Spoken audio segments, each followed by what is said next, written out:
Hey guys, just a quick video today. I am on a vacation business trip, but this is kind of important, so I wanted to cover this. There was a couple of gun control bills that passed the House recently within the last few days, HR8 and HR1446, I believe. Don't quote me on the last one, but I'm pretty sure that's what that is. They're both background check bills.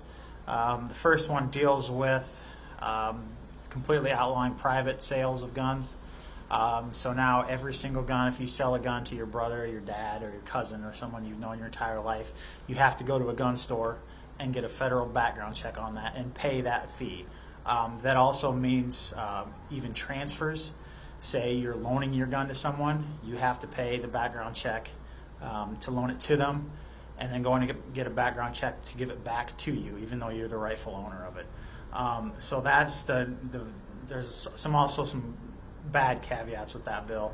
And the other one is an enhanced background check bill, and what that does is the federal period now, if a customer comes into my shop and wants a gun, run a background check on them, if the FBI doesn't get back to me within 3 days, then I am cleared to give him that gun. If after that time the FBI does discover that there is an issue, then it's up to them to go and inform the customer.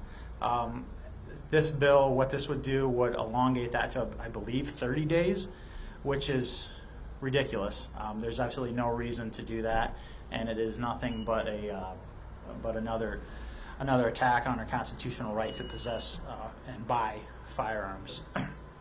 The problem with the first one as well is that it completely criminalizes any possession, and the way that I've read it, it speaks to, there are certain exemptions to this law, that it says if you're loaning the gun to hunt with someone or at a shooting range or something, then it is okay. But it also says as long as you are also in their presence. So you cannot loan it to them and then leave the room or do whatever. So the way that I read this is, if you're not in one of those areas, say you're in your home and you hand them the gun, meaning they have taken possession of the firearm, you both just committed a felony, punishable by, well, a felony is over a year in prison. That is the way that the bill reads to me, the way that I understand it, and the way that any judge or jury could reasonably consider this bill, that if it becomes law. So this is a huge problem. What we need you to do, obviously this is completely unconstitutional, just handing someone a gun. No, we have a Second Amendment rights for a reason. So what we need you to do is contact your senators and let them know, no, this is ridiculous, we do not want to support this. It's already passed the House.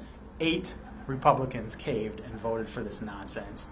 1 Democrat actually voted against this. So every single Democrat except 1 in Congress, and 8 Republicans think that you should be a felon and go to prison for over a year if you hand someone a gun that you haven't had a federal background check on. That's completely unconstitutional. Contact your senators now and tell them, no, this is absolutely unacceptable. We're not going to accept this.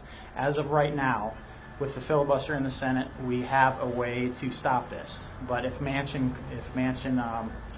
gives up and decides that he wants to do away with the filibuster, I believe they need one other as well. Then it just goes to a popular vote, or majority vote, and we'd be done for in the Senate, in which case this bill would pass and we would all be felons. And I would not support this law, and in my business I would not offer the services to follow this law. So anyways, biggest thing you can do right now is contact your senators, let them know, vote against this. That's HR8 and HR1446. Those are both unconstitutional. We do not want this. Contact your senators now and share this. Make sure you get this out to your fellow Americans.